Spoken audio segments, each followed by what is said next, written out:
Hello to all my foodies out there. I am back with another recipe this week. I am still kind of pausing on making yesteryear. I was expecting it to be hotter and more humid than what it actually is today. Um, so I had planned to make a tiramisu today instead of continuing with baking yesteryear.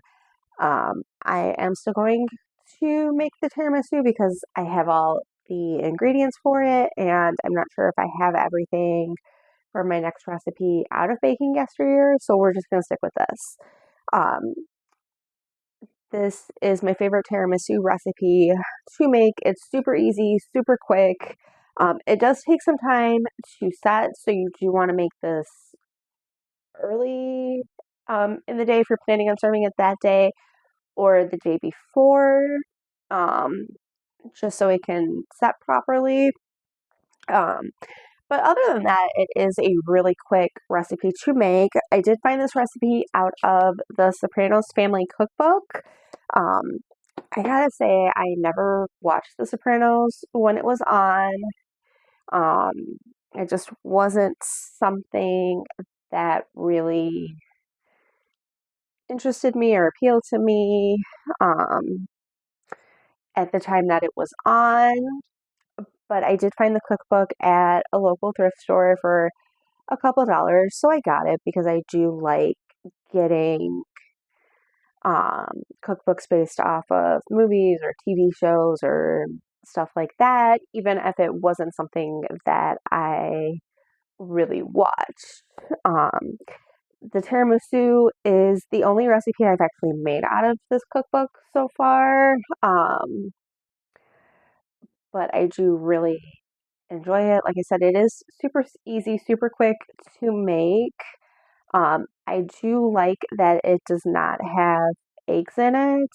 Um, a lot of tiramisu recipes use eggs, and with it not being really a cooked dessert, it always made me nervous using the eggs as kind of like a food safety thing. Um, I'm sure it's fine, but it was just never something I felt comfortable trying to make myself and serving to my family. I don't want to make everybody sick by making it improperly.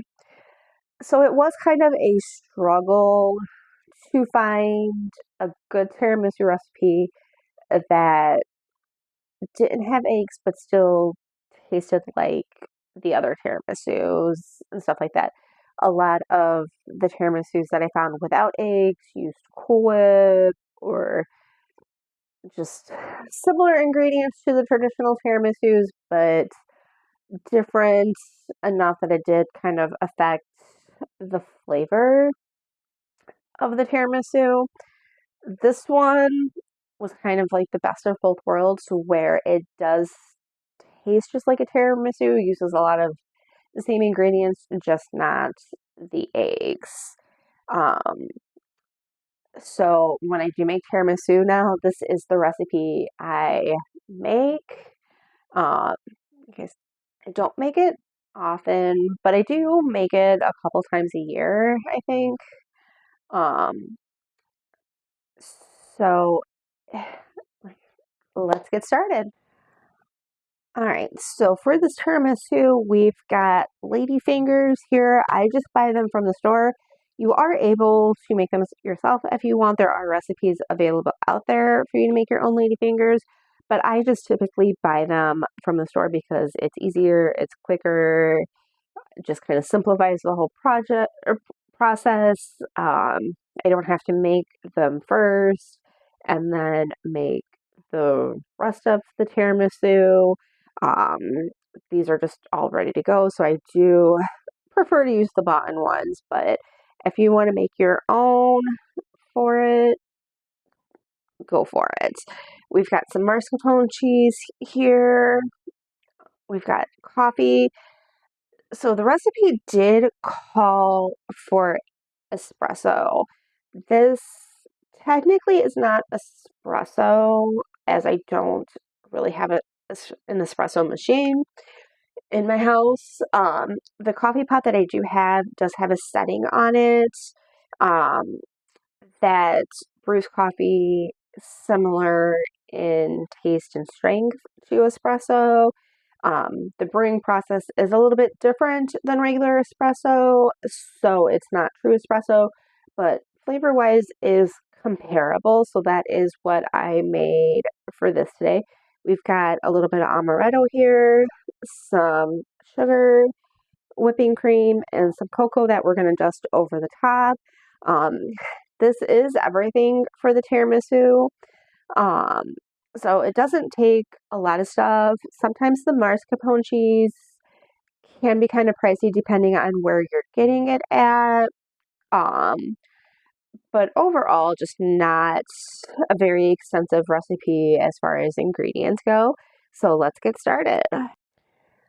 All right, so in here, I've got my mascarpone cheese, my amaretto, and my sugar. I'm going to get this all mixed up together and I will be back. All right, so I have that all mixed up together. My next step is going to beat up my whipped cream. So I am going to do that now really quick. And when I have that done, I will be back. All right, so I do have my heavy cream all mixed or beat up. It did whip up really nice today, really quickly. Um, I am going to mix the whipped cream into the mascarpone mixture, and when I have that done, I will be back. All right, so I do have that all mixed up. It is nice and light and fluffy now. This is going to be our filling for the tiramisu. Now that that is done, we can start assembling it. Let me grab my pan really quick and I will be back.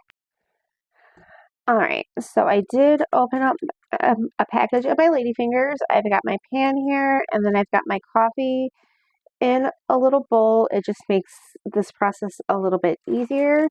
So we're going to take our ladyfingers and just dip them briefly in the coffee. You don't need to put them in there long, just a couple seconds on each side. And then we're going to lay them in our pan here.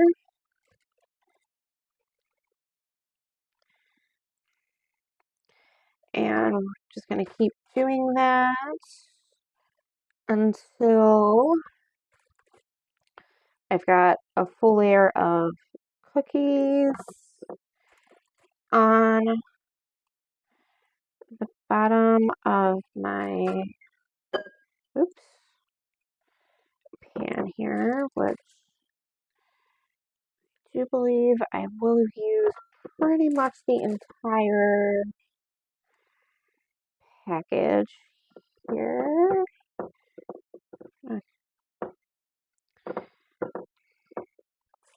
Sometimes it can be a little tricky getting them to fit, but that's all right. I typically try not to have them overlapping too much because you do want like a nice even layer, but that will be all right. So I do have that there. I'm going to spread a layer of our mascarpone mixture on top of this and I will be back. All right, so I have my layer of the mascarpone mixture on top of my ladyfingers, and then I did dust this with some cocoa powder. The recipe did call for finely chopped chocolate. I have always used cocoa powder. It's just a little bit easier. I like the finished product better with the tiramisu. So that is what I use. We are going to do another layer the same way of with the lady fingers dipped in the coffee, and then the rest of our mascarpone cheese mixture, and then another layer of the cocoa powder. When I have that all done, I will show you what the final product looks like. Okay, so my tiramisu is finished. I got that top layer. I did coat the top layer really well with the cocoa powder. Top layer you do want to make nice and smooth, make it all pretty. The bottom layer, it doesn't have to be quite as pretty because it's the bottom layer and people aren't going to see it. And right here, and you can see the layers of the ladyfingers and the cheese. Um, I am going to pop this in to the refrigerator and let it set for a couple hours before we eat it. Like I said, it does need to set up a bit before you eat it. The ladyfingers are going to get nice and soft and almost like a sponge cake. If you eat it too soon, they're still going to be like a little bit crunchy, which is okay, but not how a tiramisu should be. So I am going to put this in the refrigerator for now, and I will be back later. All right, so I did cut a piece of my tiramisu. I just wanted to show it now that it was out of the pan, all the nice layers in it. It has set a little bit. I am going to go have this and then I will be back with my final thoughts. All right, so I really don't have too much to say about this tiramisu that I already haven't said. I really like it. It is really good. It's super easy to make. You just have to give yourself time to let it set before you have it. If you have the Sopranos Family Cookbook, I definitely recommend checking it out. Or if you come across it, definitely get it just for this recipe because it is super good, super easy. If you like tiramisu, it's definitely something worth trying because, like I said, this is the best tiramisu recipe I have found. And it is nice that it doesn't use eggs. So until then, good times. Until next week, good times, good food. Bye.